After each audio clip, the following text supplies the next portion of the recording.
welcome back to the Nintendo Pipeline Podcast. We're here again. I am your host, Clay, or CMM, and I am here with... Yo, I am One Up Muffin, but you can call me Jared. I'm James, and I'm living in a captive country. I'm Mina. Yeah, that sounds about right. Yes, Mina's back is the most important part of this intro. Yay, I'm back. Yay! I had to be here for the big one, come on. Yeah, exactly. This is the big one. We had the Switch 2 Direct last week. Yeah, I think it's been over a week now. Just over a week. Just over a week. Revealing the full information on the console, including what it comes with, when it's out, system features, games, price, all of that stuff. It was the big blowout. We had Mario Kart World, Donkey Kong Bonanza, Prime 4, all kinds of stuff. So we're going to be talking about that today. So first off, before we get to games, I just want to ask what you all think about the hardware itself, especially with the final features and stuff like game chat and game share. We can start with whoever. I feel pretty... So I was surprised by the 120 hertz VRR HDR screen. I was expecting HDR because HDR has kind of become a standard over the last couple of years, so I'd be a little surprised if we didn't have that. But 120 hertz VRR, that was like, whoa! That's really cool. And Nintendo seems to really be pushing the 120 FPS thing, right? Yeah. In an interesting way. And so, not everyone has a 120 FPS TV, right? 120 hertz TV, rather. I certainly don't. But having it on the screen makes it accessible to everyone. It's like, anyone could have a 120 hertz mode, like if the game can run it, obviously. Right. And you don't have to feel bad like you're left behind. You can be like, I could play on my handheld and have this buttery smooth frame rate. With variable refresh rate, which is very important because that eliminates screen tearing, so you can have those variable refresh rates, those variable frame rates, and not make it look like garbage, I was surprised that stuff was included. And I'm someone who has an old ass TV. I think I've had my TV since like 2009. It has like a billion inputs on it. And I primarily play my Switch 1 in tabletop. And for a lot of reasons, Switch 2 for me is kind of like the ultimate tabletop console. And that's one of them right there. We talked about this before we start recording, but I was shocked that the Switch 2 screen is a fair bit bigger than the Steam Deck OLED one, which is already like a pretty sizable handheld screen. So like that kind of put it in perspective for me how big this console's going to be. And with that in mind, like you said, Clay, the tabletop mode is going to be a lot nicer and a lot more usable. Yeah. To give some context, I believe the Steam Deck is 7. Steam Deck regular is 7. OLED is 7.4. Yeah. And Switch 2 screen is 7.9. Yeah. But even with the bigger screen, it's slightly smaller because the Joy-Cons are so tiny. It's still slightly smaller than the Steam Deck and a lot thinner. So the device itself, yes, is smaller. Obviously, less controls too. Probably less comfortable. I needed the grip for the Switch 1, and I assume I'll want a grip for the Switch 2. Yeah. One of those Satisfies or something. Sponsored by this podcast. Satisfy. Buy one today. Oh, God. Speaking of, not surprising. We all, obviously the leaks and things came about, but I think the one thing that has been a very pleasant to see is mouse mode and how it works, and that it seems to work as well as it does, and I think that offers a lot of value to tabletop mode too. Oh yeah, I think the biggest surprise with mouse mode is how seamless it is. You don't have to select it as a control option in certain games. I'm sure it'll be a game by game basis, but like the fact that it can do that, right? It's just like, hey, you just turn the Joy-Con to the side and it's automatically fucking using the mouse, and it's like, it reminds me of the Metroid Other M switching from that side mode to like the pointer mode seamlessly. That's messed up, dog. Yeah, that's kind of messed up. It's a But, bad you know, game, but that's a get cool it. feature. That's a foul portent. I wouldn't curse MP4 with that.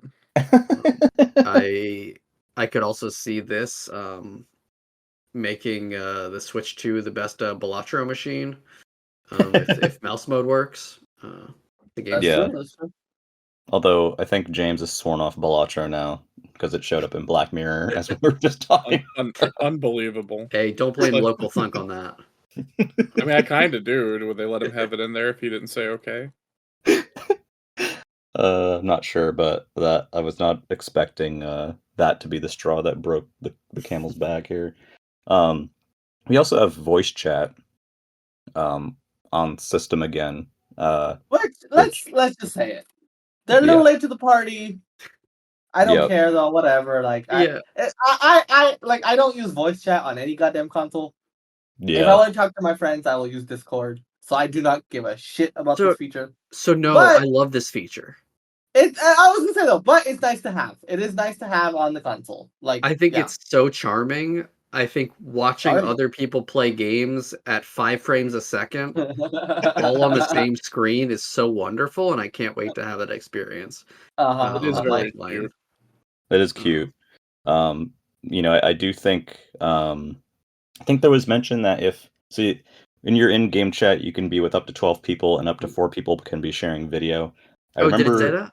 Yeah, and I remember reading that apparently if there are less video participants, then the FPS is higher on said video. We just have not seen that. Really? Well, presumably on a one-to-one, like, you know, a 2-person call with 1 person sharing their screen, it would be, you know, not slideshow mode. Well, that's a shame though, because I was hoping for 12 people showing their slideshows at the same time. But you know, you gotta say Nintendo was honest. You know? Yeah. They showed that feature exactly like it's gonna be, which is dog or maybe it's even worse. Yeah. I mean, I did think it was, and they kind of explained this later, but it was definitely a situation where it's like, you know, you have a certain amount of memory dedicated to the operating system and you're not going to use any more than that. So, you know, it's kind of like literally we did what we could sort of situation. I think it'll be fun. It's another thing I just don't feel like I'll really ever use. I can imagine like my nieces or nephew like needs help in a video game or something, and they're like, "Oh, we'll just call them up and be like, here." Yeah. I will say, funnily, I am probably going to use it because I have a friend who I don't want to add on Discord. Damn, that's harsh. That is. Are they really a friend if you don't want to add them on Discord? That's so true. No, I gotta keep my online and my in-person lives separate, you know? Get it. Church and state, I get it. But so I was like, you know, because right now what we do is, it's so stupid. We call each other on the phone and talk on the phone while we're playing games. And it's like, okay, well, I don't do that anymore. I could just fucking talk to him on the console. 2003 over at Mina's house. Yeah, I know, honestly. Yeah. It was kind of funny. Gross. What was kind of funny is like when the Switch 1 came out and they were saying that the voice chat would be through an app. I kind of felt like it was a little prescient almost, because like everybody would just use Discord anyway after that. Yeah. Yeah. I just think it's very funny that they're devoting a whole button on the system to basically Xbox Live Party Chat. Yeah, I only found out today that you don't have to have Xbox Live or PSN subscriptions to use voice chat on the consoles. Oh, you don't? Yep, Nintendo will be the only paid voice chat. Oh, that's crazy. I thought this whole time that, wow, okay, well. It used to be. 2021 was when Xbox lifted it. That's crazy, though. I haven't played online on one of those consoles in like 15 years. Yeah. I don't ever use voice chat, and if I'm using voice chat, I'm using it on Discord. So, you know, it's one of those things that I might experiment with one person and be like, let's you know, hang out. There's a segue because you can also use it with the Nintendo Switch camera. Sorry, what about the camera, James? You don't need the camera to share video, right? Like no, not at all. No. Okay, there's some use cases there. The camera just lets you show like yourself as an overlay, like a zoom background. Is it bad? I want the camera. I want the camera. I want it Mario as Party well mainly. because I like weird iToy stuff, Yeah, and same. as we'll get into later, Super Mario Party has that. Yeah. I'll buy the Um, camera when they make a WarioWare Snapped sequel. yeah, I mean, there's that too. Yeah. If the prices are higher at launch, I'm only getting the console and Mario Kart. I'm saving every accessory for later. Yeah. If the prices are higher. Well, As I of guess this we could. Do you want to segue into the price Yeah. talk? 'Cause, Yeah. Well, actually, before we get to that, I just want to Yeah. briefly touch on game share, which I actually think is the best feature of this system. Oh, true. Because Yeah. it's essentially a modern DS download play. Yeah. Some games support sharing a partial version of it either locally, and some also even support it sharing it online through game chat. So we know that But- Mario Party will support it locally, and we know that Clubhouse Games will support it online, and so will Mario 3D World plus Bowser's Fury. So is it not just streaming? So it's apparently when you're doing it local, it's apparently akin to the Wii U gamepad. That's how they explain that they used that tech for the local Interesting. implementation. Online, it is indeed traditional streaming. So, if it's remote play you're- together on Steam, right? Yeah, or like Yeah. Parsec or something. yeah, Which is a good feature to have. Kind of Yeah, interesting. Do you think that's where the rumor that there would be like second Re- screen play with Reverse the Wii U mode. yeah, that kind of Maybe. sounds like a little bit of Maybe where that's that what crap rumor came came from. But Um, I think it's a nice feature being able to play your games like online locally that like the other people don't own, right? Yeah, and That's a it's fun little interesting feature. that you can share them with Switch One users, not vice versa, but you can share them with Switch One Does it users. work online too with Switch One? It depends, Okay. but it's a little unclear. And I know certain Switch One games will be receiving patches to enable that feature, so it does have to be enabled Yeah. via a patch. I don't know that you can share online with Switch One users. I kind of doubt it because they explicitly explain that the game sharing is through game chat, which obviously isn't on Switch One. So I'm going to guess no, but it does support local sharing. Okay. Well, that's cool. I mean, it's nice that the multiplayer games, at least, you can, you and your friends can kind of like decide who's going to sell which kidney for Mario Yeah. Kart and which kidney for, Smash Brothers. Yeah, exactly. Divide and conquer. Yeah. But yeah, Because- that we No, can go lead ahead. into the price. Yeah. Yeah, because the days of $60 games are over, baby. Yeah. I So guess the hardware first, right? Like yeah, let's talk the hardware price. Well, Yeah. the hardware price is kind of a question mark right now. Yeah, I guess we can talk about what yeah. they initially said. Elephant Yeah. in the room is look, the tariffs may or may not happen. We don't know. It may increase the price. It may not. We don't know. It's hard to speculate that. And quite frankly, I don't want to because it's just a shitty topic. Yeah, we Yeah. initially delayed this podcast because they delayed the pre-order and everything was going on in the world. And we so still we're don't just- know, but yeah, you know we what still we don't do. know. But as of now, the official price is $449, right? Yeah. But I kind of in the middle of what I was like. I was hoping for $399. I was Same. expecting $499. I got the middle. Yeah. And then there's the second version with Mario Kart for $500. Yeah. Which will be limited. Which Yeah, is a according to $30 people. net savings. Yeah, Yes. so if $30 you net can savings. get that version, it's amazing cost. Yeah. But why would that be a net savings? Isn't Mario Kart going to be $60? No. No, it is not. No. It is going to be $80. So Nintendo Mario Kart leapfrogged specifically. the pricing. Nintendo we got used to $69.99, $70, and Nintendo said no, $80 Nintendo game. had one $70 game. Yeah, and then they decided to go even further beyond, which is crazy because no one's done that yet. This is a brand new thing. So hooray. Yeah. So, and I guess we can talk more specifically about how it applies to Mario Kart. But that is a game they believe is worth $80, and I don't know that it's worth $80. I think it may be worth $70. I don't know if it's worth an extra $10 premium. I mean, don't get me wrong. I would buy it regardless because I'm a sheep. Yeah. But Yeah. I do not Yeah, condone the price, though. I want to be clear. The worth to us is a really bad metric to measure because we're all like kind of sick. Yeah, because Yeah. we've done like 75 podcasts of a Nintendo podcast. Yeah. I think Use us a little bit. I think that it sucks that this is gonna like legitimately price people out of video games. Yeah. Yeah. It's going to probably shrink the market in some ways.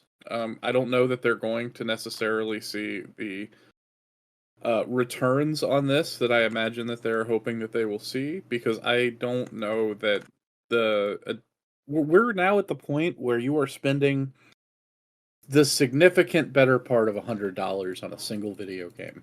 Yeah. Not It all feels of them. They are talking about variable pricing. Yeah. But that is going to be a sticker shock for a lot of people. And also, if you look at the precedent set by the PlayStation 5, they're not doing super hot software-wise, despite how well the console is selling. Yeah. Yeah. But It it's makes also me because, seem like to be they fair, expect people to buy less games, so they're just charging more. Because Mhm. they're like, hey, no, the Switch 2 is never going to do as well as the Switch 1. So how do we make that money back? Sure, I just see a lot of people posting like screen pictures of like old ads from like Kmart and shit from the 90s and being like, oh, look, games were this much back then. And I'm like, yeah, idiot. There was like 4 million people playing video games in the 90s. It was a different market. Like, are you saying that you think it's a good idea to shrink it back down to a smaller market? I don't know if that's going to work, but I'm not an economist, so. Yeah. Yeah, I don't There's a lot. play A in lot general. of- I don't know. I don't know if this will make game sales go down or what. I assume it will, but and I do think it's gonna funnel more like, okay, the top selling games will continue to be the top selling games, but everything below that kind of like collapses. Not The collapses, maybe, but like disparity. It really just because depends how. Yeah. people's budgets will be going towards games like Mario Kart, right? So they're not gonna have time for necessarily games that are lower Smaller end, stuff. I think. It also makes me wonder like how variable is the pricing, which is yet to be seen. Like Right. we had one $70 game, Tears of the Kingdom. Everything Yeah. else was $60. Is this going to be the only $80 game? Is everything else going to be $70? Are we looking at a potential $60 game for something that is not Donkey Kong tier? Yeah, I wonder. Or Yeah. Because maybe like Clubhouse Games will be $60? Yeah, will Clubhouse Games was be 40, 60 wasn't or it? 50? It was 50. I Yeah. think it was 50. I'm not sure. Yeah, it was. Yeah, I don't know. It's Like, a lot of things what's up the in new the air. range? Are they pushing the range up $10, or are they just increasing the range by $10? Yeah. There's a lot of factors, I think. Like, obviously, things are more expensive to create now. Obviously, the world is a very different place now. There's also accounting for inflation, but also, considering that people's, living wages, at least in the US, haven't exactly caught up. The price, like, there's just so much. Not even remotely caught up. Yeah, not even remotely caught up. So it's like there's so many like factors at play here. And they typically want to set a price and then not have to reduce said price later because, I think if you're making a product, generally you would like to price it correctly the first time. But I will say, I feel like Nintendo can't get away with that strategy this gen. Maybe I'll be proven wrong. Maybe I'll be BTFO'd, right? But I do think Nintendo has to drop prices more regularly this gen. Like, whether that's through Permanently. sales or permanent price drops, I don't know. But I don't think they can sustain expensive ass console, expensive ass games, and still do nearly as well as the Switch one, because they are gonna hit, because at some point in the life cycle they are gonna hit more price conscious consumers, right? yeah, And the secret about the Switch is we all kind of made fun of it at first, but not we all, but a lot of people did. But turns out $300 was a pretty affordable console. Turns out the games being $60 was like fine, right? Yeah. Especially when 3 years in the competition bumped it up. Right. The Nintendo was the cheapest option for the last how many ever years, right? But that's not true anymore, right? They're still cheaper console-wise, not game-wise. Game-wise, they've caught up or have gone beyond. They're not, because like you can get a Series S for $300, and you can get a PS4 digital for $400. So they're okay, no one bought the Series S. Let's be real, but but like they're like I think they see start more, higher than both the other systems. I think they Sure. more see it as similarly as like, Switch 2 is the most premium Switch experience you can have, and then the other earlier versions of Switch 1 that they are still claiming to be supporting as like the lower end entry point into the Switch ecosystem. I think that's kind of their point of view on it. Yeah. I think what Mina was saying as well will come to fruition, because if the Switch 2 doesn't sell as well as the Switch 1, they'll need to do things like greatest hits type games again. Like I can see those kind of things coming back, like $30. I think at least if they don't want to experiences. permanently drop the price, at least more sales. Yeah. Right? Yeah. More temporary price drops of like, okay, the game, which is funny now because now if the game is 33% off, it's gonna be like what, $60 or something. Yeah. I was gonna say they need to be real price drops. Like we need to be in Steam territory. And they need to be like they are now, where when something goes on sale, it goes on sale digitally and physically. Yeah. Yeah. The thing is that like there's also that other aspect of like trying not to teach your customers to wait for the inevitable sale to buy your game at a bargain bin price, right? Like it's For the sure, but Ubisoft thing. I mean, it's not going to be fast. No, I'm just saying, like, in general, like, there are companies that have attempted to move more units by doing pretty massive price drops or massive sales very frequently. And in the long run, it teaches people like, well, I'm not, why would I waste my money buying this game when it comes out when, I can wait like a month and it'll be half off if you're Ubisoft, for example. Yeah. And I think that's definitely a situation they're trying to avoid. Yeah. I do think that if there's any company that could get away with doing that without the price, without training the consumers to wait for a lower price, like I think Nintendo is probably the one company that could get away with that, because there's at least 12. How much did the Wii U sell? Like 12, 13 million. There's at least 13 million people that are like unflinchingly loyal. Yeah. And you can probably milk that for a decent amount and then draw in the rest of them later. Yeah. It's also just the world is a very different place now than it was when Switch 1 launched, so I feel like the rules have changed as well in terms of what's what will work and what will not work. I mean, maybe I'm the outlier here, but I never thought the Switch was particularly overpriced even at launch. No, I thought it was a great price. Yeah. I thought it was a fun price. It was fine. It would have been cool if it was cheaper, but I didn't really expect it. Yeah. I kind of worry ultimately though that Nintendo is going to run into the problem that every other company started running into 10 years ago. Where games are going to be made at such a high fidelity and they're going to cost so much to make and require so many people to make that they're not particular like the Wii U was a barren wasteland because it was the first time they had to worry about HD in general. Yeah. And that was a growing pain that the rest of the industry managed to get out of the way in like 2006 to 2013. At least those who survived. And those companies still didn't have the greatest time moving to the PlayStation 4, largely. Yeah. Like Naughty Dog went from releasing like 4 games in a generation to releasing 2. Yeah, general output is lower. Yeah, not even 1 yet. Yeah, not even 1 yet. On the PS5, like, I guess the hardware power excites me as like a nerd, but as someone who's kind of enjoyed that Nintendo has something new all the time in a world where like a lot of other companies don't have anything ever. I just kind of wonder how it's gonna go. My hope is that the power will be mainly for other companies. Like, I would love if, like, I think we're seeing it from the Nintendo first parties, that the fidelity of these games, and I know it leads to a lot of things of like, oh, Mario Kart looks the same as Mario Kart 8, or Donkey Kong looks the same as Odyssey. They aren't massive leaps, but the games they're running at 4K now, and they're running at 120 hertz. Like, I would rather see Nintendo games stay at the same fidelity and just run a little better. Yeah, because I mean, Odyssey looked great. It just needed a resolution bump and a stable frame rate. Yeah.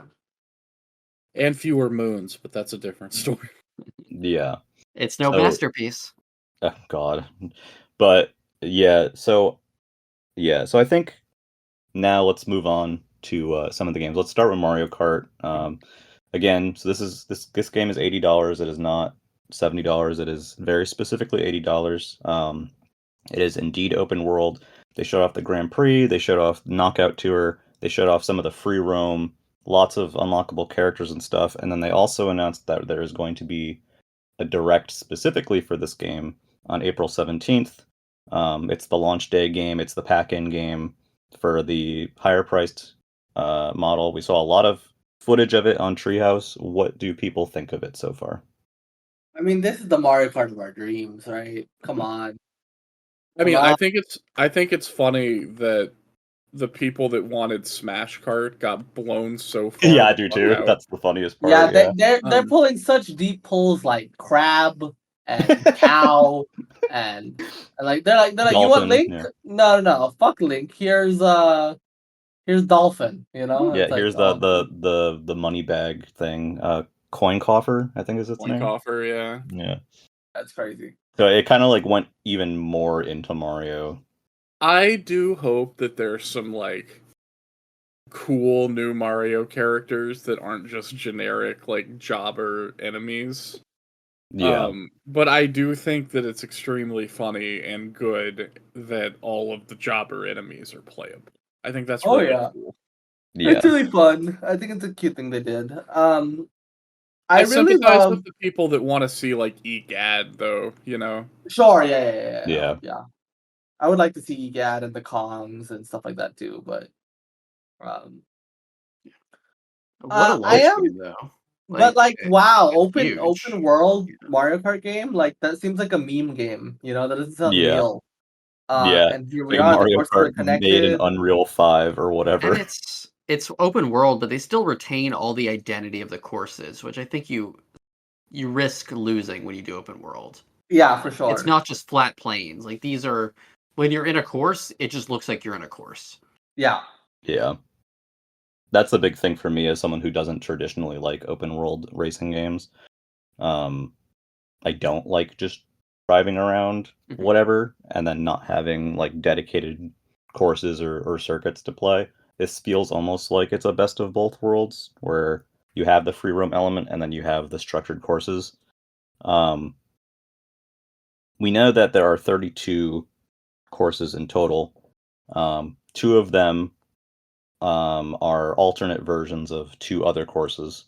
So Crown City and Peach Stadium basically have 2 layouts each.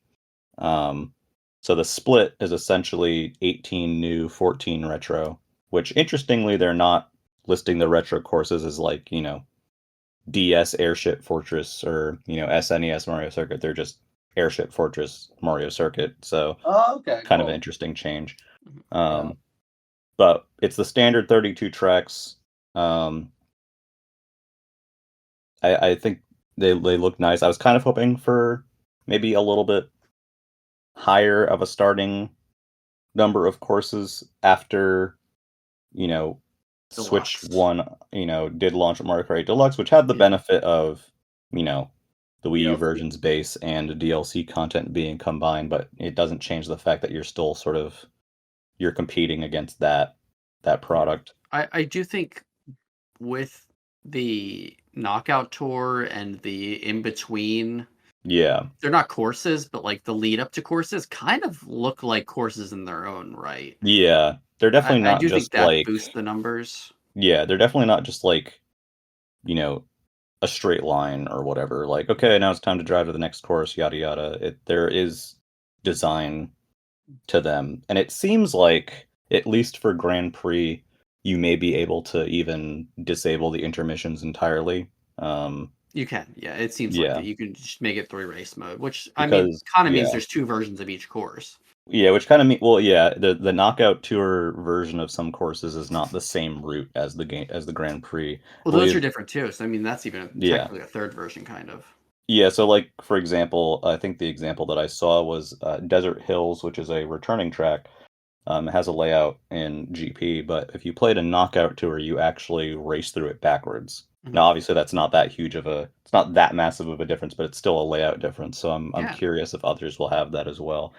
The big thing with Grand Prix that I saw people concerned with was that you do the first race, which is, say it's 3 laps, and then you do the intermission segment and get to the second course. Well, the intermission segment is about 2 laps, and then the second course itself, you're essentially doing 1 lap on the second course, Mhm. and then so on and so forth. So if you have the option to do GP without intermissions, and you can do just, the 4 courses in the Grand Prix,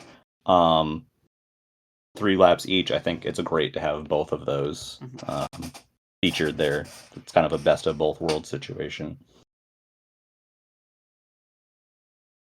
Yeah, I mean, Yeah, game looks I do cool. hope they have both.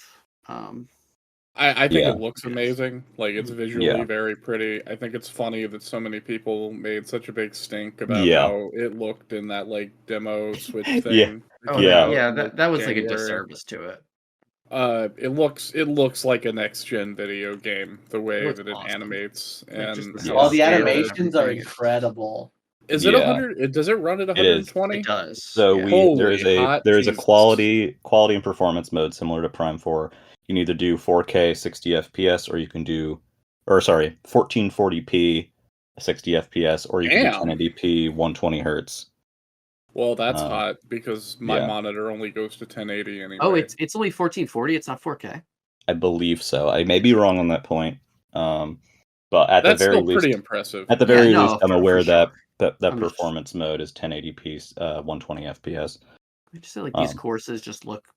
God, they're very vibrant, and even the returning gorgeous. courses are very, very strongly different visually. Like, DK Spaceport just looks so freaking cool. The weather. Yeah, the weather thing is cool. Gates. Yeah, I guess the tracks all have like day. Do the tracks all have day and night modes, or some tracks? They have a day and night cycle, yeah. Although it seems to like kind of be more like it's day and then suddenly it becomes night, but it's still like DK Spaceport is always going to be a night map. It seems like. Yeah, I don't know that for sure, but they did say that they do have day and night cycles, and I noticed, sometimes when people get struck by lightning, it starts raining and stuff like that, which I think is neat. Some new items, I was gonna say I'm really happy that it's just carts. Like parts are gone. The cart parts are gone. Thank you. Yeah, I'm very glad about that because I fucking hate cart I think it was just too complicated for a game you want to be able to like hand to like your sibling or a kid. It's not even that it's too. There is that layer to it, but it's also just one of those things that like the internet's gonna optimize the like mathematically best combination in like half an hour, and then everybody's just gonna look that up and use it, and it's just I don't know. I mean that will still happen to an extent here because you still have the character and the cart choice, so there's obviously going to be stuff that's more optimal, but I think just for the average person who's looking to pop in and then it's like, oh, choose your cart parts, and it's kind of like what do I have to worry about here? It's just a layer of complexity that I don't think is needed. Now you can just put the dolphin on the dolphin and and drive. There is some stuff I just wanted to briefly mention from Tour that's making in here that's actually pretty cool, such as you no longer have to hold the button for items to stay behind you, which I like personally. They're just automatically items are held behind you. There's some optional stuff. Does that mean do you still have 2 item slots? Yeah. You do. It's the first item the first item slot will be held behind you. Got it. Okay. So so you don't need to hold the banana behind you. The banana will just be behind you. Sorry, I've watched this footage since the direct day. There's some optional stuff there. The auto steer and auto accelerate options are back from 8 Deluxe, which I think are good for younger kids. There's also the tour option where if your item boxes are full and you get to a new item box and you haven't used your item yet, it will automatically be used. so that you can pick up a new item, which is not something I'll use, but it's there as an option. So there are certain things there. We've seen like the unlockable badges, which I guess also work as like sticker decals for your carts, which I think is neat. Obviously the characters and the costumes are a big thing this time. With the lunch bag now transforms you. Can we Are say those are they all tour costumes or is there new stuff? I think there's some that are new. There are some that are from tour, but I've seen a few that are new, especially for like Donkey Kong. I hope can that we they say have. Peach's costumes are freaking incredible. Yeah, they're Yeah. good. I hope that they have the little like tribal Yoshi's Island Shy Guy like they do in tour. Oh yeah. I want Yeah. that skin so bad. It seems that the starters, the 24 starters, all have costumes, possibly 10 costumes each. It's a little unclear at the moment. But the generic enemies do not have costumes. So if you're playing as Penguin, you will just be playing as Penguin. There's no decorated Penguin.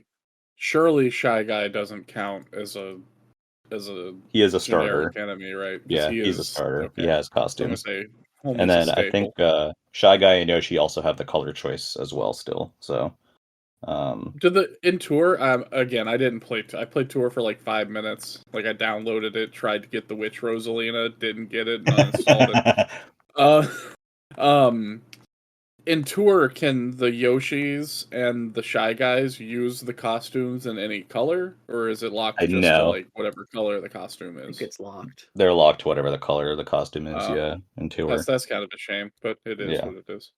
But yeah, I mean you have a huge roster. We have 50 confirmed characters right now.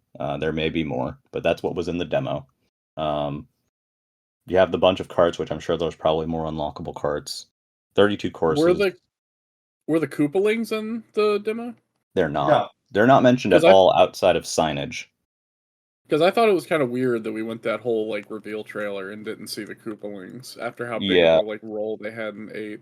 So I think we'll probably talk about this more once the Mario Kart World Direct happens, but there's been some strong hinting at some sort of single player component, potentially stuff to do in free roam, and there's some in-game signage about finding pieces of Rainbow Road, which there are 7 apparently, which seems like a correct number to be guarded by Koopa Kids, but who knows? Okay. That's speculation. A Mario Kart campaign sounds cool.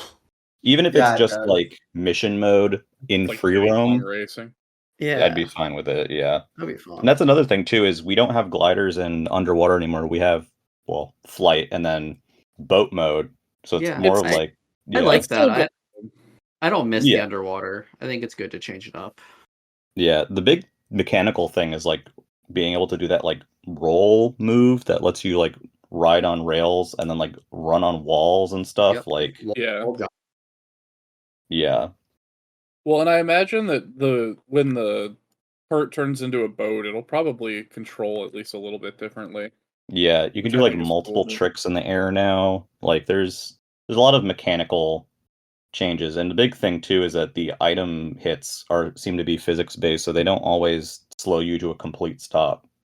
It kind of depends on how and where you're hit and what the item is. Yeah, you don't always come to a direct halt. Did they make a video game? Yeah. Is Mario Kart not a BS simulator anymore? Yeah, I mean it's and plus for Treehouse they were using a 24-player LAN setup, so we know that LAN support is back, which it was in 8 Deluxe as well. We don't know if it's what the number of players per system, but the way that it was set up for the Switch Experience events seems to have been 2 players on one system with 12 systems hooked up over LAN. Very cool. Did y'all ever try? What'd you say? Did y'all ever try LAN on the Mario Kart 8? No. I will say from experience, trying it in a house with 4 switches all on their own docks didn't work very well. Oh no. The disconnects were more rampant than us just connecting to the internet to play together. Really? So, I'm really hoping that that's a little bit better this time. Hopefully that's better, yeah. I was gonna say something also we didn't see besides like a single player was the battle mode. Yeah. Yes. Which my it's hope in there. My hope is that battle mode has its own like separate island with just like a few battle courses on it. Yeah, I would like to probably just be a see. menu. I would like to see like. I would even be fine with like a battle GP or something like something single player for battle That would mode. be nice. Yeah. I don't know if it's just going to be like battle mode like takes place in designated zones in the open area. Like I don't know how that's I gonna. really hope it's its own maps. Yeah, don't know how that's gonna play out The yet. thing is, if you have an open one, you can do the actual battle royale. I think it's Yeah, coming. I think where are we dropping? Mario Kart Battle Royale is gonna be there. And like that's my Knockout bold Tour is prediction. kind of. Everyone keeps saying, "Oh, it's like F-Zero 99." No, it's like Death Race, which has existed for a while in F-Zero. Yeah. Well, Death Race is a little different. Death Race It's is a you're actually little trying bit. to slam the cars. I mean, you are, but like it still has the concept of like, if you're not in a certain place at a certain point, you're out. yeah. Um, Which is kind of it was just like the F-Zero 99 GP mode, yeah, the multi-course mode. yeah. It's more like that. Yeah. But yeah, I'm very excited to see battle mode. Like if they're gonna have a whole direct to it, yeah, I definitely think we've seen so much already, and like it seems like a massive game. Like they seem extremely confident in this game, and I guess we'll find out if that confidence is justified or not. But they've been teasing that there's a lot more that they haven't shown yet, so I'm excited to see whatever it is. Yeah. All right, hit me with a prediction real quick before we move on. Okay.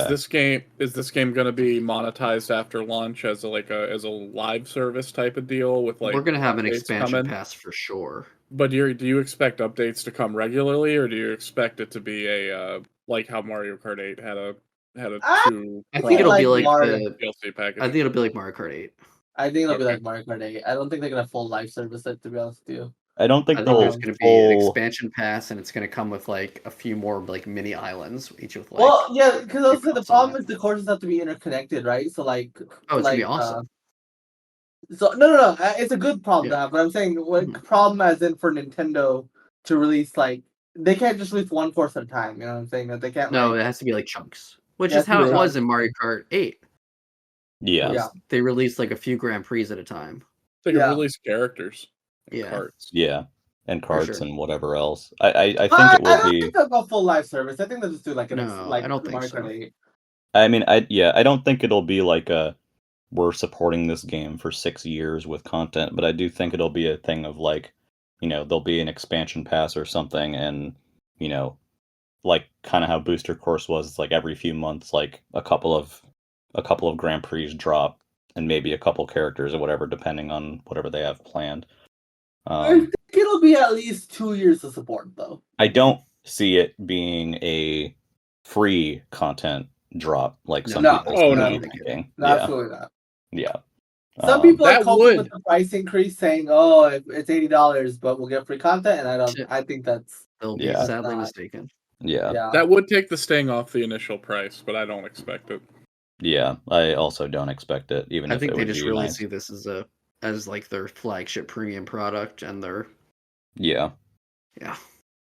All right, so Banana Donkey Slammo. They made a Donkey Kong game instead of a 3D Mario, which is really cool. Donkey Kong Bonanza. I can't believe it. Like 3D Donkey Kong game. I expected Donkey Kong to come back. I had full faith. I never lost faith in Donkey Kong come back, to be clear.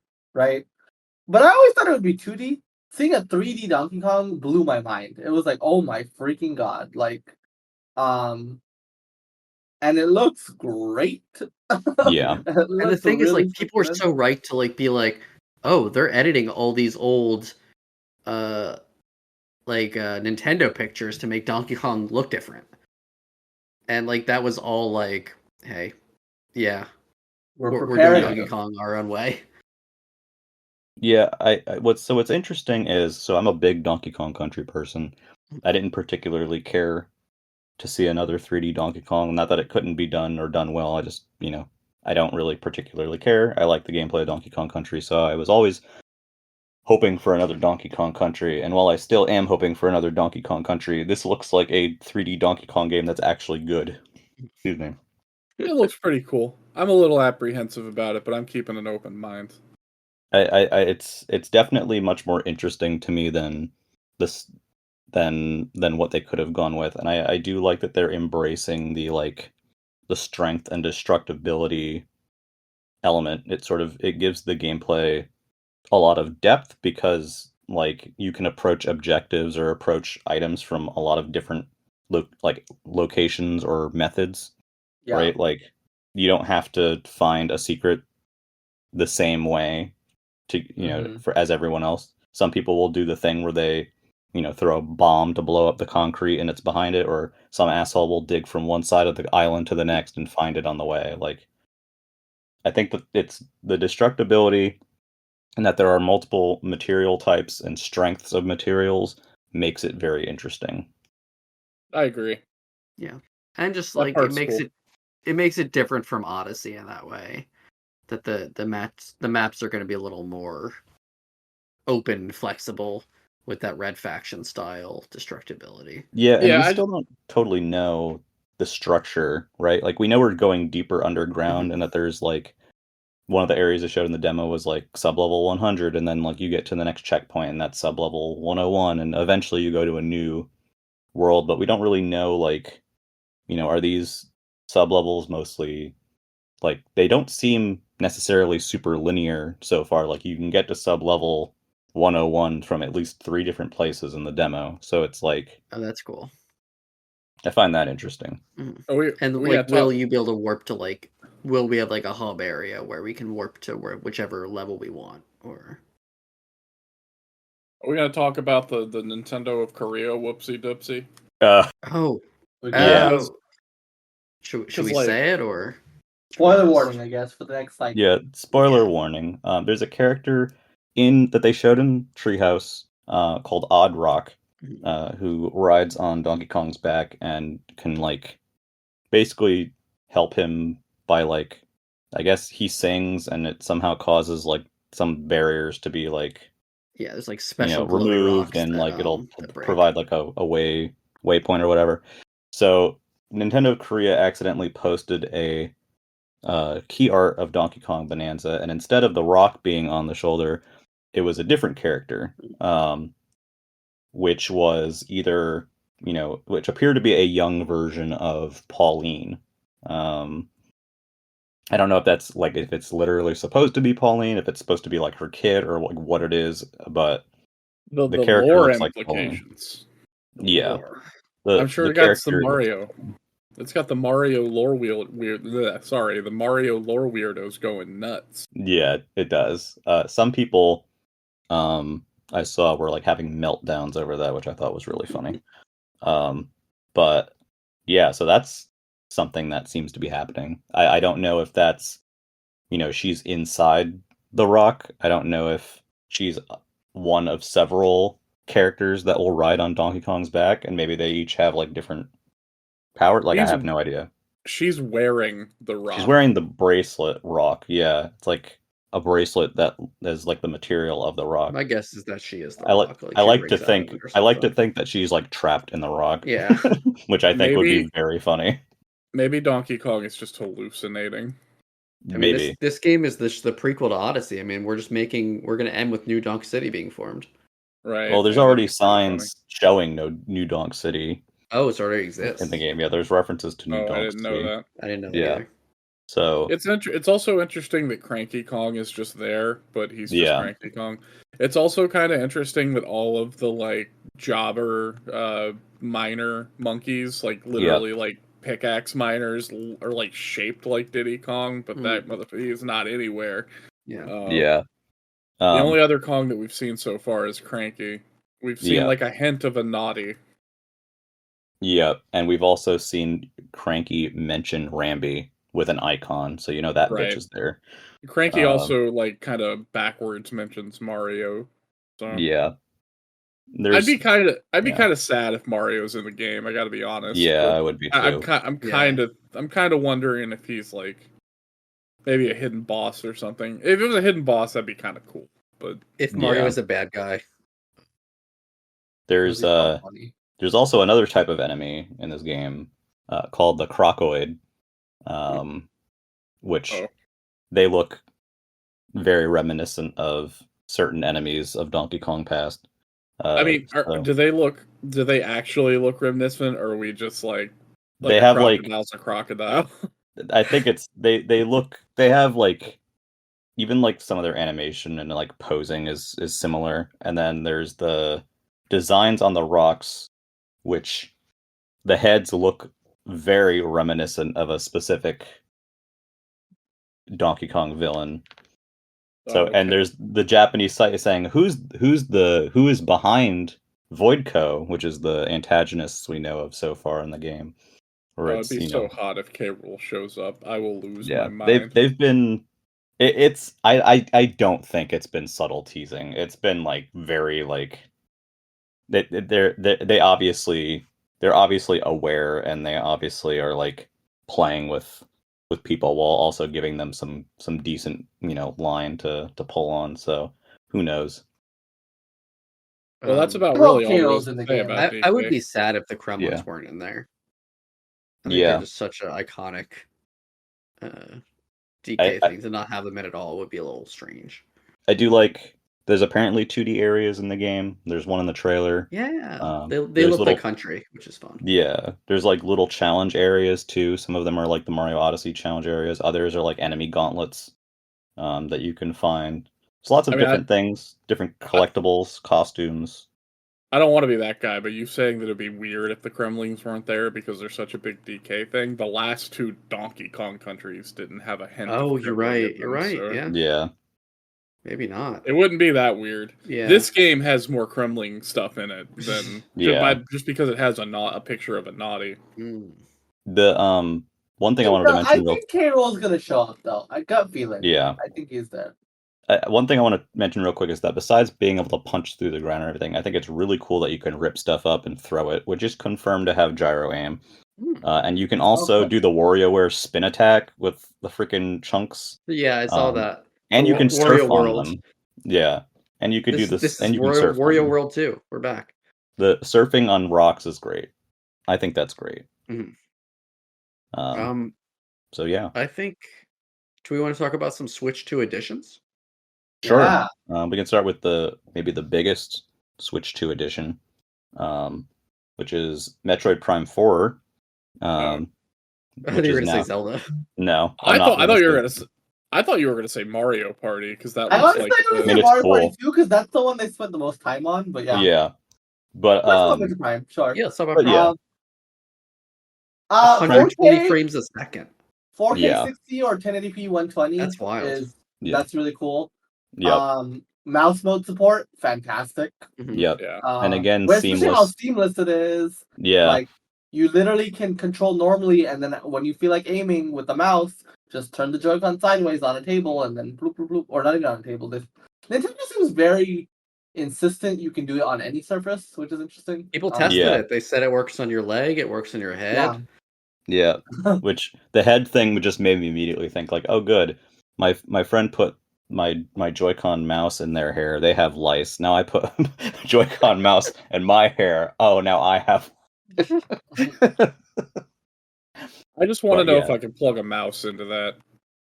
I would like if we can use an actual mouse too. It'd be nice. But you might not be able to because it needs the gyro.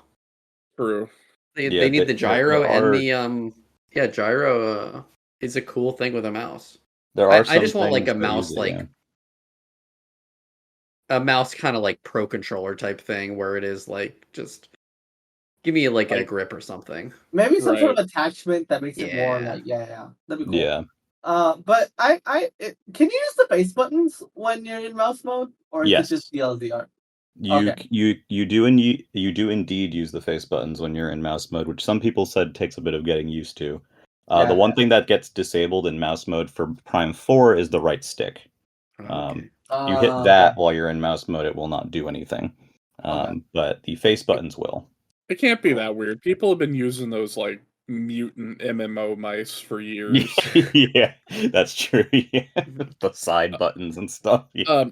I do think that this is probably the most important Switch to upgrade edition when it comes to like convincing a bunch of people to buy the system.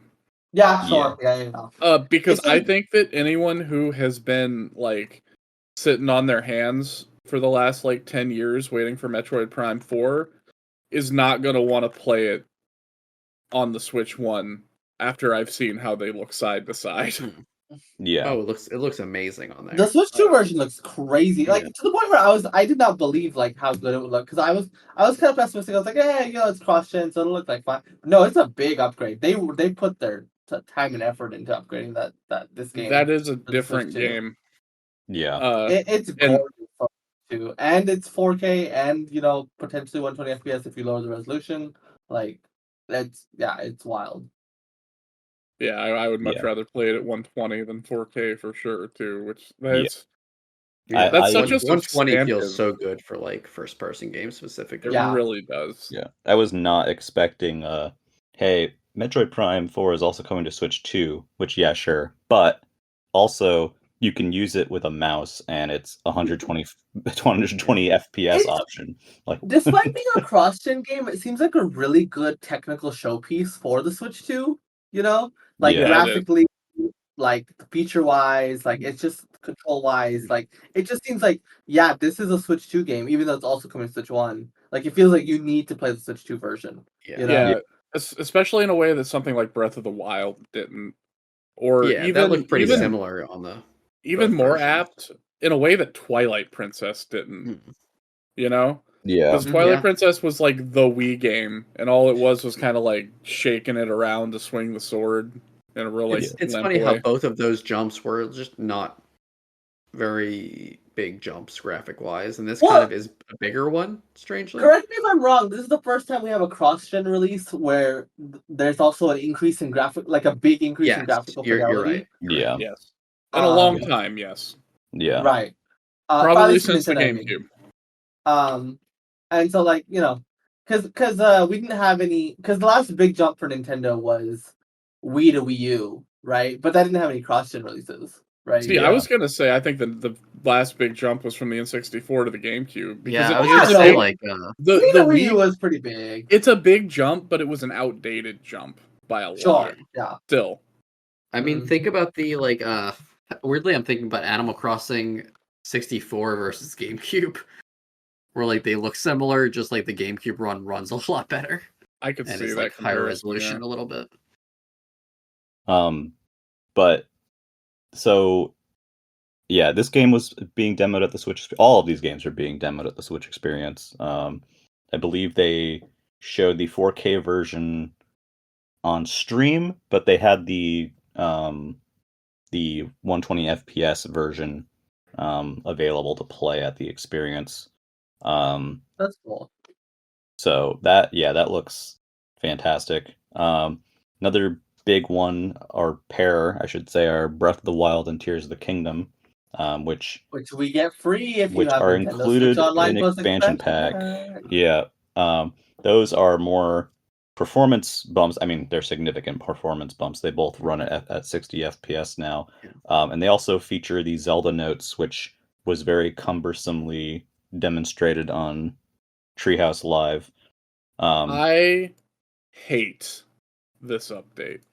Yeah, I think it's Okay. I think it's like peak Nintendo scumbaggery. Because there are so many games that are just getting free performance bumps, like Scarlet and Violet, yeah, and like I think Arceus might have been on that list too. I really don't remember. Scarlet and Violet sticks out to me.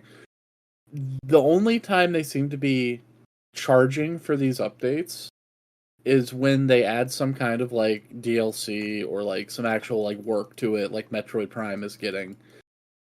That app stuff is just such nonsense, tacked on bullcrap to justify charging people $10 Yeah. a piece for these updates. It Yeah. is very silly.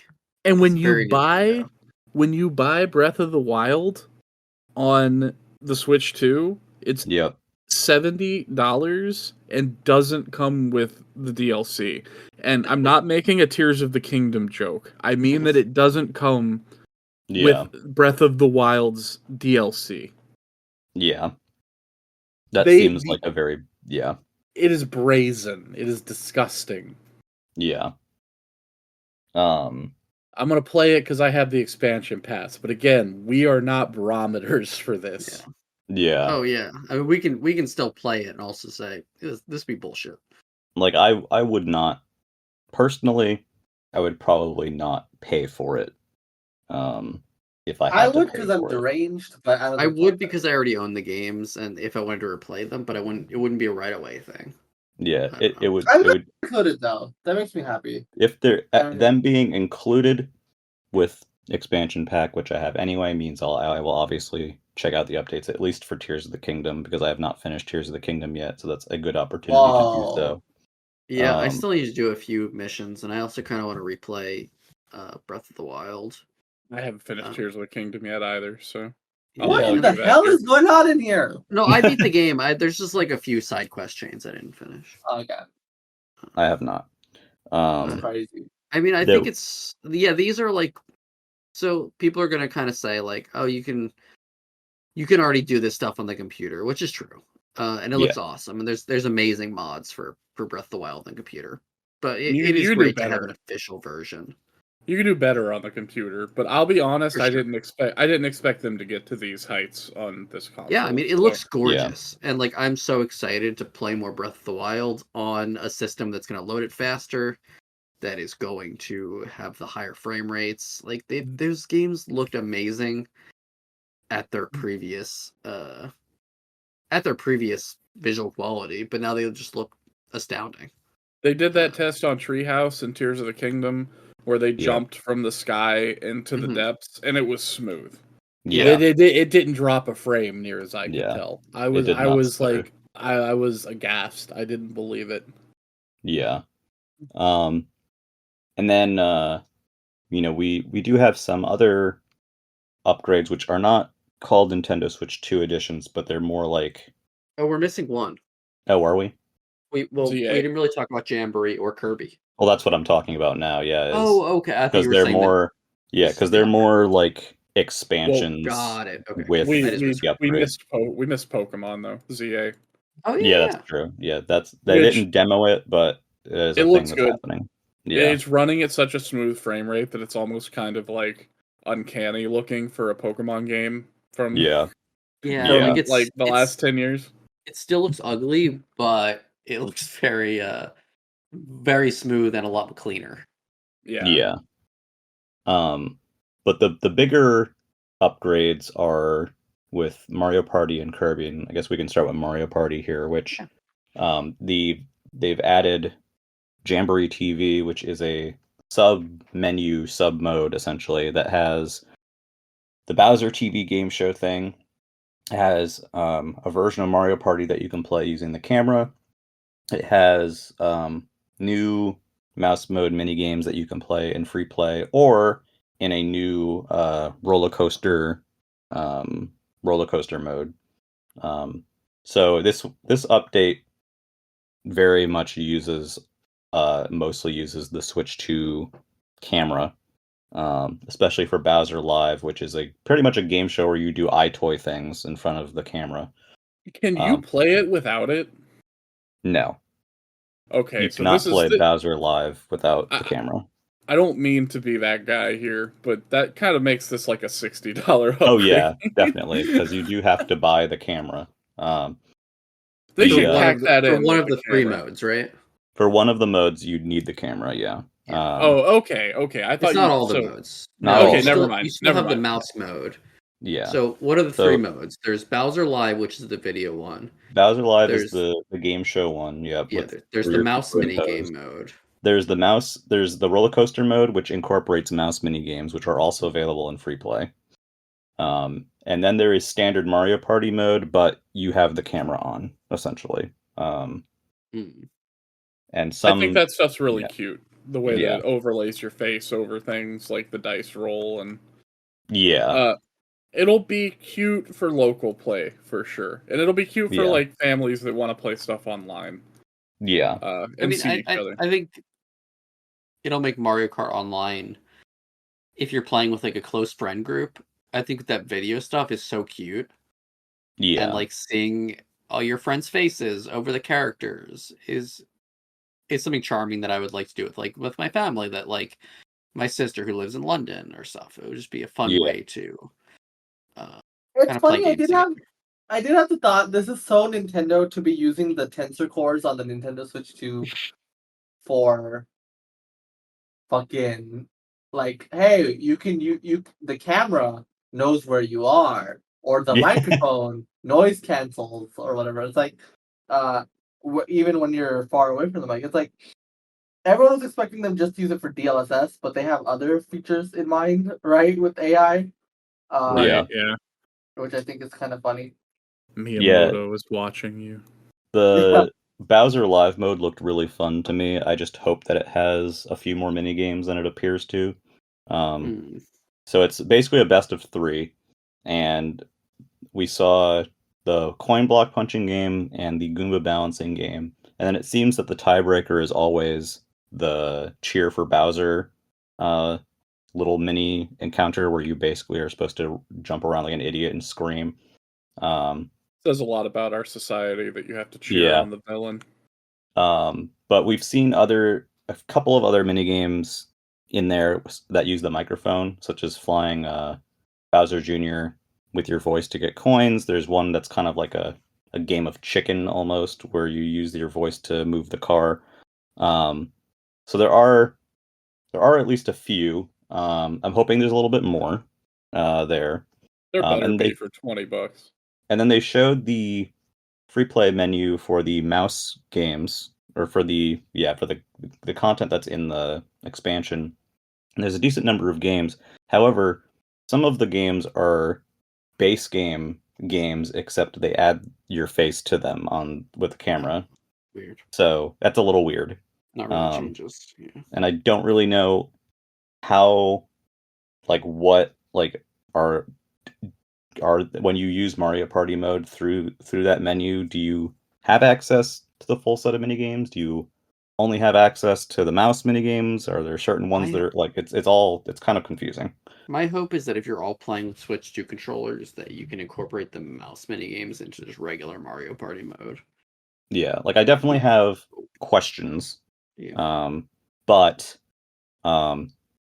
it's definitely I would expect disappointing answers. Yeah, but it's definitely kind of like the feel good sort of expansion where it's just it's very cute, and there's silly camera stuff, which I always like, and silly microphone stuff, and weird new modes and side content, and that's neat to me. So I have a question, because I don't actually know this. What does Jamboree run at on the Switch 1? Is it 1080, 60? I don't know resolution. 1080 30.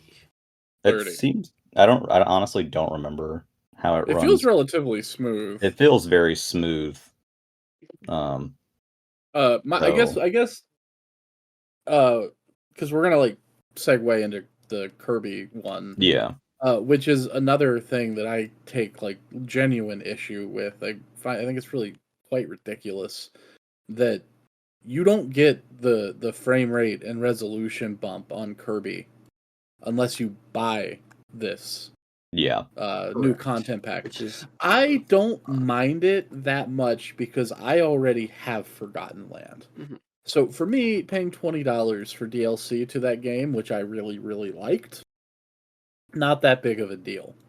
Yeah. But to get the Switch 2 version of this game at all, you're spending $80 on it. And I don't know that this is a lot. I mean, maybe this could have been mitigated if Kirby had dropped an MSRP already and you could just buy the Switch 1 version for $40. Yeah. But, I guess you get auto boost load times at least, hopefully. I think that performance upgrades should be across the board included. If I boot a game on the Switch 2, that shit should just run better. It should just play better. The Series X enhanced games. I think it's ludicrous that it doesn't. I actually wonder, do we know that for sure though? We do. We do. At this point, it appears that you can either buy the expansion for $20 and with your copy of the Switch 1 version of the game and get the upgraded experience, or you can buy it together with the Switch 2 version that has all the original games content plus the updated content included, also at $80. What we don't know is if you're able to say, for example, is the expansion $10 and then the upgrade Switch 2 edition is $10? Is it just one giant thing? We I would don't know assume that. it's one giant think thing. it's I would 60 assume, plus one. but again, don't know. Mario Party Jamboree specifically says it's Super Mario Party Jamboree Nintendo Switch 2 edition plus Jamboree TV. So I would guess to assume that's me- one lump sum. I guess to have me, a- the Mario Party one is kind of whatever, because that game doesn't need to look and run any better than it already does, because it's Mario Party. yeah, who and I've cares? confirmed Yeah. it is already 60, I think, on the Switch yeah. one. But Kirby is a game that runs at 30 FPS, Mhm. is already gorgeous at the limited resolution that it was running at, and was going to benefit massively from the performance upgrades. Yeah. So I think it's just a little nickel-dimey. It's like if you're trying to sell me on these like DLC packs for old games as a new customer, I feel like what you're doing there's a little like It's a rough sell, yeah. pretty scummy, honestly. Yeah. No, I don't necessarily disagree. I do think that it's a little disingenuous to say that they're $80 games in the same way that Mario Kart 8 is. Yeah. But it's a different kind of scummy, I feel. Yeah. Yeah, it's definitely a bit different. You're really getting a $60 game and then being forced to buy a $30, which looks like pretty small DLCs for both games. Like the You're being Kirby forced- one is like it's remixed levels kind of that Well, are connected. the levels for Kirby, to be very clear, the level content is some levels are remixed, and what that actually means is they actually splinter off and are basically entirely new stages. Like they splinter off at the very beginning. That's And then there's some new stages altogether, but we definitely don't know how many there are total. Mhm. I just Yeah. think it where it sucks for me is you're being given this option to either play a worse version of the game for $60 or upfront pay for an expansion pass for a game that you don't even know if you like yet. Yeah. To play it at a better quality. And I really don't. I find that pretty like bad, honestly. Yeah. Again, it's not something that affects me because I have the game already, and I bought it 3 years ago or whenever that came out. Which is ridiculous for it to still be $60, but It it feels is like what very it is. Nintendo stubbornness of like we put money into making these improved version of the games and like we want to like kind of not give things away for free unless we have to. Yeah. Yeah. Or when they want to, which is the case with like, apparently ARMS and like Pokemon Scarlet and Violet. Which we haven't seen any of those. There's like some games that have just pure performance upgrades, and those will have free upgrades like Echoes of Wisdom and Link's Awakening and Pokemon Violet. Like I'm so curious to see those games. I have a feeling that they would have done this with Scarlet Violet if they thought they could get away with it. Yeah. And I mean they could probably get away with it, but that would be such a like nuke to their goodwill. Yeah. Of which add a shitty mobile app. Of which they have very little left. Yeah. As far as like people feel about the prices. Yeah. That being said, I think the Kirby thing looks great. I'm excited to play it because Forgotten Land bangs. Yeah. Yeah. I mean, new mouthful modes. It looks like there's new capsules to collect too for like the new enemy variants. The new levels look very fun. I love a mouthful. I wish the Jamboree DLC had like a new course or something. Yeah, Or, like Kirby looks really good at 60 FPS. It does. Really I want to play it again at 60. Like I didn't play like any of the post game stuff. Yeah, I didn't do the post game, so I'm excited to actually go through the post game at 60. Oh my god! The DLC. Man. You haven't seen the actual final boss of that game? No. Yeah. Oh my god, dog! Yeah. You're gonna like shit your pants. Like that shit's gonna look insane. Yeah. Yeah, like boy. when I rolled credits, I just kind of felt done. I was like, maybe I'll come back to it eventually. I 100%ed that shit. and yeah, that was a ride. For me, a Kirby game, I don't feel like I'm done unless I 100% it, because it's like Same. a walk through the park to just get to credits. Yeah, I get that. you end up really getting engaged by the game systems in the post game. Really But enjoyable walk through the park. Yeah. yeah, Yeah, no, definitely. wonderful. I love that game. I would like to see if you finishing the content in the expansion. It would be really nice if they allowed you to play as Bandana D in one player mode. I think that would just be a fun That would be alternate cute. experience. Because as it is, you can only play as him as the 2-player character, and he does have his unique abilities and stuff. So this conversation reminds me that we actually did forget another new Switch game. Oh yes, Dragon. We A couple we haven't talked about a yet. couple. We didn't see anything from it. But somehow they got the sock back on Air Rider. Yeah. Yeah. Which I think that having 2 of the 4 new games for your new console and its launch year to be like mascot racers is a little bit of a choice. Yeah. But I It's think very interesting they didn't save that. But especially since Mario Kart has something for the first time that you could like. It's not the same, but it's more comparable to City Trial than anything else that's ever been in Mario Kart. Yeah. So I do have to wonder what that game's going to do to like really try to stand out. They are pretty different games, I will say. They are extremely different games for sure. I am so excited to see what City Trial looks. Is that a full? What does that look like these days? Yeah, It was 4 players in the GameCube. Is it 16 now? Is it 24? Is it right? And I'm so intrigued by the fact that they pulled Sakurai off of Smash Brothers to do Kirby. That's crazy. In a good way. I'm excited for it. I'm happy Sakurai gets to do something different, right? I'm happy he gets to go back to a game that, if you watch his videos, right, where he kind of does the retrospective on some of his old games. Yeah. Air Ride seems like the one he has the most like regrets on. unfinished business. I would call it. Yeah, unfinished business. And so I'm so intrigued by, like, 20 years later, what does this guy have cooking for this concept, you know? That's really exciting to see, I think. will all the modes come back? Do we see like the top down mode? And there was the top down, the race, and the City Trial, but most people just talk about City Trial, to be honest. That's because City Trial was the mode. It was the mode. It's so fun. Yeah.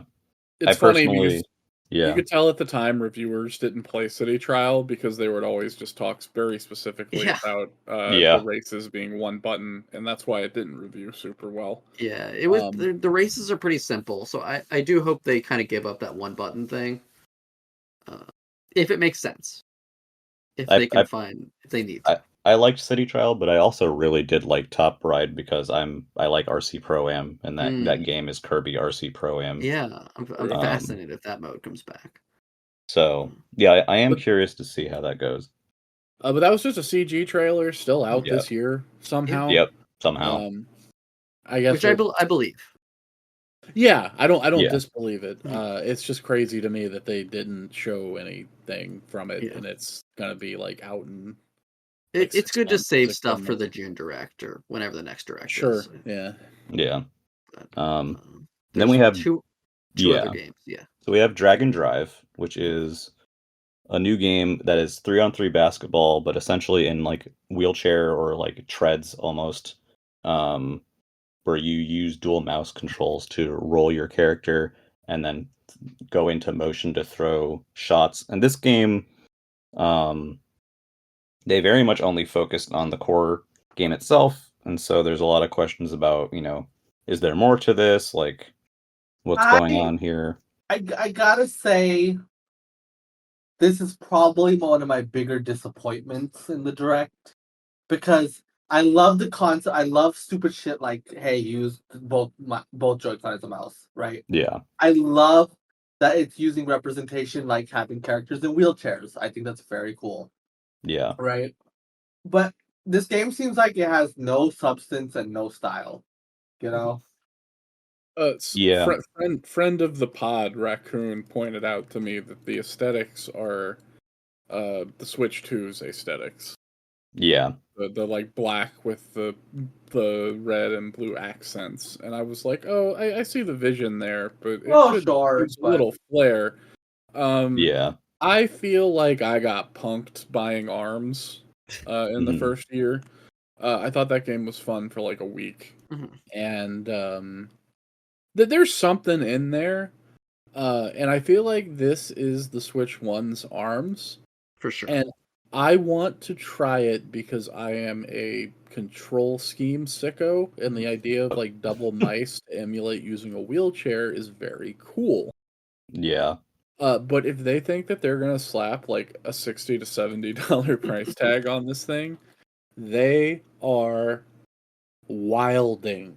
Yeah. I mean, ARMS didn't have enough. I got ARMS later when it was on sale because I played the demo of ARMS, and by the end of that like 1 week trial, I was like, I've had enough ARMS for a while. I really liked ARMS. So far, we know for this game that it's a digital-only game and that there is more to it than what they showed. They were focusing just on the core game. Did they say there was more to it? Or they did in interviews, yeah. That's good. I would also like to point out that ARMS had a pretty amazing audio-visual it's beautiful, and the character design is very fun. I really want to see what the ARMS upgrade looks like. My issue with the game is that it looks so slow. It's so slow. Like, you know, I mean, it kind of has to be by the nature of what it is, right? Yeah, but it's like, you know, it is unexciting to look at. It is. Are there other courses? Are there courses with obstacles or boost pads? Like, I wonder if there's more we're not seeing. Just like I like the movement. I like going up and flinging the ball. I like that apparently there's a trick system where if you like do like tricks and stuff leading up to a shot, you get more points for the shot. That wasn't even mentioned in the presentations. That's cool. Like there's some neat stuff going on there. But the pace of the game is just so slow. And that's the part that's kind of like dragging it down, for me. But I want to see more of it. I want to be able to try a demo of it, which I would be surprised if they didn't do a demo for this game. Yeah, they'll have like a test wheel or something, a test drag. And a drag race. And I do think there'll be more to it, but it's just it's just very slow to me. I just wish it had more style, you know. Yeah, that too. I wish there was more like color to it. I wish that, you know, I don't know. It didn't help that like during the presentation, at least like on Treehouse, everyone who was playing the game was extremely bad at it too. Yeah. They all were trying to get a dunk for like 2 games. That was a horrible way to show off the game. And on top of that, it was pre-recorded. It wasn't even live. Yeah. So it really like kind of begs the question of like, were they really bad at it, or is it like really like unruly to control and it doesn't work super well?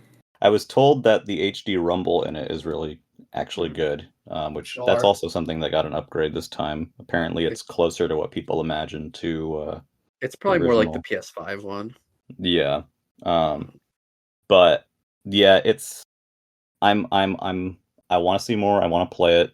I just don't think it had a good showing. It looks like the Switch is Destruction All-Stars right now, which is damning. Yeah. I will almost certainly give it a spin at some point, but I'm not excited for it. I'm hoping. I'm assuming there's going to be like a multiplayer test weekend that we'll all be able to try it on. In the interest of time, there's one more game to talk about. Yes. And that is Nintendo. Yeah. Well, there's Nintendo Switch 2 Welcome Tour, which is not a free pack-in. It is a $10 game. It is sort of like shows you how the system works and its features, and then it has a bunch of like quizzes and tech demos and mini games in it. It's essentially like a merger, I think, of like Vita Welcome Park with like Wii Play. kind of. Jesus. Like, Some of the mini pull. games look silly. I think it looks actually very fun, There's but like a It's really cute. 4K Mario one. Yeah, Yeah. I like the vibe of this game. It looks cute. I would have liked if it came included because it For looks like it sure, really yeah. should be. But Yeah. I'll pay the $10. I'll play through it. I'll have fun. It's one of those things that I'm gonna pay for, but like I would not admit that to anyone other than you people. Yeah, honestly. I'll pay for it, but I won't be smiling about it. I will Yeah. say this: the one thing about it that puts the biggest smile on my face is the mini game that tests you to tell it which like a ball flies across the screen Yeah. 2 times at different frame rates, and it makes you pick which one is the better frame rate, so we can finally put to bed the idea that people are just like, well, I don't really notice the frame rate, and I'm like, okay, mother, you Yeah, that'll be funny. now put your ass on the line and show me that you can. Yeah, Because I can. The mini games they've shown so far are actually been pretty neat. They're cute. The UFO one is pretty basic. I like the one where you have to determine the strongest rumble. Yeah. The frame rate one. There's a couple of tech demos like the maracas, which are basically the equivalent of ice cubes from Switch 1. There's the Mario Bros 4K thing. There's That's so apparently cool. some that use the camera that we haven't seen yet. What was that? There's a few apparently that use the camera that we haven't seen yet. Cool. I don't even know that. So, like you cannot play the Mario Bros one unless you have a 4K TV. So it's very like it is kind of odd in that sense. That's why I can see. It's weird. Like, I don't know. Yeah. I don't think they want this to be people's first experience with the system. Yeah, I mean it's definitely not. They're a little embarrassed by it. Not embarrassed by it, but like, you requires a 4K TV and it requires you to have the camera for some games. Yeah, it's kind of just an odd package. It seems like they're like some of their internal testing they like kind of like made into a game. Yeah. So I don't know. I guess we'll see as it gets closer, but I do think it is a nice contrast to something like Mario Kart, where you have a game that is obviously like, a bit more in depth or engaging, especially with them teasing some sort of like single player or like larger free roam content, and then you have something like Welcome Tour, which is kind of like, you can pop in and like test a few things or do a couple of quick mini games and like call it a day. Like it's a different type of experience. I still think it should be packed in, but yeah. Yeah. And then the final thing is probably the most boring announcement, in my opinion, is that they're making another Hyrule Warriors. Oh, I love Hyrule Warriors. I'm excited. I honestly thought you were gonna say GameCube NSO. I thought you were too. Oh, I mean, Yeah. I think I like both the Hyrule Warrior games, but like, come on, give me a different. Hey, this will be at a good frame rate. Sure, yeah, but if we're gonna crank out another Warriors game, can I have a different franchise, please? Like, can I have Kirby? Too much I'll take Zelda. Xenoblade at this point. I'm just glad it's not another Fire Emblem one. I don't care. I'm sorry. Sure, that's fair too. I wouldn't have wanted a third Fire Emblem one either. Yeah. It's set like during the imprisoning war. Yeah. Which, if you're a Zelda lore nerd, you know when that is. That's a cool setting. Yeah. For sure. Yeah. But there'll be no Link, seemingly, because like Link's not there. Yeah. Zelda only. Yeah. Finally, she's getting her. And they're putting out new amiibo too. Oh yeah, that's another thing that happened for the Tears of the Kingdom Heroes or whatever. Yeah, which I'm sure will show up here. Shelves full of Yonobos unpurchased. Yep. But yeah, the GameCube stuff too is it's a thing that's happening. I don't really care. I'm not gonna lie. It's fine. It's convenient. It's cool. Soul Calibur 2 is cool. Like, it's cool that they have 1080 or widescreen options. It's cool that they're up-resed. It's cool that Wind Waker's there. It's cool that Fire Emblem's going to be there, because that game you have to like auction off your house to afford these days if you don't want to use the Dolphin. Yeah. For multiple reasons, it's cool, but you also have to have the expansion pass tier of the sub to get it, which I guess is fine. They're gonna release a controller that costs $70 for it, Yep. but I mean, you don't have to use it. But I kind of want one for PC anyway. I would like a wireless GameCube controller. I'm really, really hoping that it's a better build quality than the ones that they made for Smash 4 and Smash Ultimate. Because Were those things bad? feel- I haven't those tried things those. feel like trash. Oh, that sucks. I will say the NSO quality controllers that I've had tried so far have been super exact. Yeah, I would say that the ones I've used, I haven't used the N64 one. Oh, the N64 one was so good. Like it feels like it has like the analog stick feels bad, like the N64 stick felt bad. Yeah, it's very accurate. So it feels correct. Yeah, Yeah. it feels bad correct. bad on purpose. Bad on purpose. Yeah. That's really all there is to say about that. You're gonna. Yeah. I guess one minor technical thing we forgot to mention is that it comes with like actually a decent amount of onboard memory. So Yeah. the GameCube app's Yeah. not gonna like Not bad. even if you can't piecemeal download GameCube games, they're only like a gig or so, and 256 ain't gonna break your bank. It does use a new different kind of micro SD that's like they're kind of leading the charge on, which is kind of cool. Expensive, and they're all selling out right now. So honestly, if you're buying a Switch 2, I recommend just waiting for a while. You're not going to need it at launch. Yeah, You'll you're not okay. going to need. Yeah, because Mario Kart's like what, like 30, 20 gigs, like 20 gigs. Yeah. Oh, it's only 20, and then DK's like 8. So like you're not gonna. You'll be fine. Wait until they drop in price a bit. Yeah, because they're expensive right now. I guess the other thing we didn't. Oh, go ahead. I was just gonna say we're kind of running up on time here, but they showed a bunch of third-party stuff. Yes, that's not the focus of us really, because all of us have like other consoles and computers. Even though it was arguably the focus of the Direct, funnily enough. It was definitely the bulk of the Direct. The most of the Direct was third-party stuff, but none of us really care. I would say I glazed over that part. I would say that the cool thing is that Cyberpunk seems to run better on the Switch 2 than it does on the Steam Deck, which I think is a pretty cool. That's a good sign. And it's a good standard mouse mode and gyro. It's a very cool standard to have. It is. And the thing about the Cyberpunk port is apparently the build they're using was made in like 7 weeks or some shit. I don't know how true that is, but that's what I've been hearing. I mean, CD Projekt Red are like good at their job and they don't fire people, so they're probably in a or I don't think they do. I guess fact check me on that, but I don't remember them having like the same layoff problem that a lot of other Western studios have. I'm sure they have their own set of problems, but I feel like they're probably in a relatively similar position as Nintendo, where their team has been together and they can do stuff. For sure. I don't know how true that is or not. I don't remember off the top of my head if they did layoffs or not, but so I don't want to say for sure.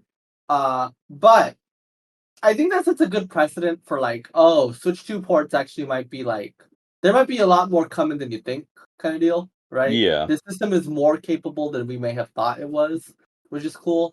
Yeah, definitely much more premium than I expected it to be. Yeah. Okay, they did lay off 100 people a couple years ago. My bad. Yeah. The other thing with them is that they bothered to put it on a 64 gig cartridge, which has been another detail where a lot of third parties have been using the new Game Key cartridges that you pop them in and it's like, cool, you can play this, and initializes the download. Yeah, which is basically how discs are on Xbox and PlayStation now for the most part. I mean, some of them, sure, but it's just one of those things. It's like it is a step above and a step back on code in a box, because at least for this you can give it to someone or sell it, but you, unlike a code in a box, you don't actually own anything. You don't even have it tied to an account. Like it's literally just a license key. So I don't know how that's all going to work when that shit eventually shuts down. Also, to be fair to CD Projekt Red on the cartridge thing, that's just kind of what they're big on preservation. Like they run GOG. Yeah. So I'm not super surprised that they're willing to cough up the extra, and also they're the people that got The Witcher 3 running on the Switch. So which they also coughed up to have that on part 2, and didn't charge the premium. So and meanwhile, credit where it's due, I guess. Meanwhile, Bravely Default Remaster is an 11 gig game, and that's a key card. So unfortunately, That's exclusive. I don't know if you guys knew that. That's not even on like announced for PC. Wow, at that's least cool. yet. Yeah. I imagine it might because Bravely Default 2 eventually came out on PC like a year or so later. One thing real quick before we dip that I saw in the Bravely Default demo on Treehouse that I thought was super interesting. I don't know if I doubt anyone here played Bravely Default. But I don't know if you remember the marketing cycle for it being like, oh, it's an RPG, but you can turn off the random battles. Yeah. The slider is still there to control the rate, but it only goes down to 50%. It doesn't seem like you could turn off all random battles anymore, which is interesting for that game because being able to turn off random battles is what made the end game of that game tolerable for me. So I don't know what they're cooking there. Yeah. I wanted to get Street Fighter V on 6 with the extra content, but that's a game key card, so I'm going to be waiting for a steep discount on that. I do think it's interesting they're doing Street Fighter 6 Amiibo. I did not see that one coming. It's pretty cool. It's not. Cute. It is interesting, but I mean, it's not like super crazy when you consider they Yeah. already have Ryu and Ken amiibos. Yeah, for Smash. It runs very well. I was impressed with how it runs. It looks nice. Obviously, concessions, and the delay input is less than PS5. Yeah, I heard about that. I actually didn't know that. That's yeah. wild. Input lag. People were saying that they would like. At least one person was saying like they were like, yeah, I would prefer if like Switch 2s were used for locals because the input lag is so low. That would be good too because then locals wouldn't have to have setups. You just bring your own. Be a lot easier. Yeah, definitely be much more portable. I think the last thing we didn't touch on was that there is a new Pro controller. It has a headphone jack. And it has programmable buttons. Yeah, it's got little paddles. Which apparently are also on the charging version of the Joy-Con grip, but not on the regular Joy-Con grip. Are you kidding me? I'm not. Are you kidding me? I hate this stupid company, dude. Yeah. They're on the charging version of the Joy-Con grip as well. Ridiculous. I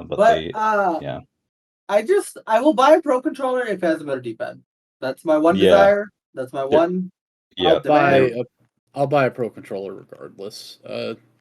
Yeah. Excuse me, it is what it is. The thing is, you can use your old Pro controllers. So like I don't feel the need for one unless it is like better D-pad. You know what I'm saying? Yeah. Sure. They claim that the D-pad's adjusted and all that, but and the sticks and all that. So But they're not Hall effects. But they're not Hall effects, yeah. They're something else. They're a mysterious third thing. Third thing. They're a mysterious type of stick. But yeah, it's the Switch 2. Yeah, and also day one, get Arcade Archives Ridge Racer. That's gonna be sick. And not Namco. What was it? Namco Bandai's Ridge Racer that got canceled. No, not that one. Yeah. Rip. Oh, they also there was a Genesis NSO drop. Did you see that? There was, yeah. Just a little while ago. eSwap, baby. Yeah, Streets eSwap. of Rage. Go and straight. Streets of Rage. Yeah. So yeah, that's Switch 2. Pretty cool. Pricey. Y'all gonna get one? Yeah, I would say pricey, but I'm gonna try. If it sticks at 450, 500 for the bundle, I would say there's like a 99% chance I get one, assuming I can get a pre-order. If the trade war comes into play anymore, I don't know that video games are what I'm going to be worried about. So there's that. Yeah, there's a lot of things in the air right now, but I will say secure one. I will say I want one. Yeah. I want one more than I thought I would want one. Honestly. Yeah. I think the overall the hardware features and experience and the software that they've shown so far are both stuff that I really want to play. So I would like one. It's going to depend on if it stays at the current price or if everything going on causes that to raise. It's definitely the price point that it's at is at the highest end of anything that I would be willing to pay for, and even then a little bit over it. But it's softened slightly by the $30 savings on Mario Kart. So yeah, I don't know if it goes higher, then it's going to be like a big question mark for me personally. But yeah, that's it. It's finally here. It's finally here. We've been hearing about it since like 2019 in various forms. Finally over. Finally over. Hold on. Did you see that Nvidia signed a deal to be the people that make the chip for the Switch 3? Already? I did not. Wow. Oh, I thought you guys would have seen that. I'm sorry. I figured that could be where we cut the podcast. No. But no, that is real. No, but I for sure cannot wait for Switch 2 Pro speculation for the next 8 years. You know, that'll be great. Hopefully I can use mouse mode to blow my own head off at that point. Click boom. Yeah. Thanks for listening. We'll see you next time. Maybe for the Mario Kart Direct. We'll see. Yeah, that'd be fun. But yeah, hopefully good luck getting your pre-orders, and we'll see you next time. Yeah, have a good one. Bye.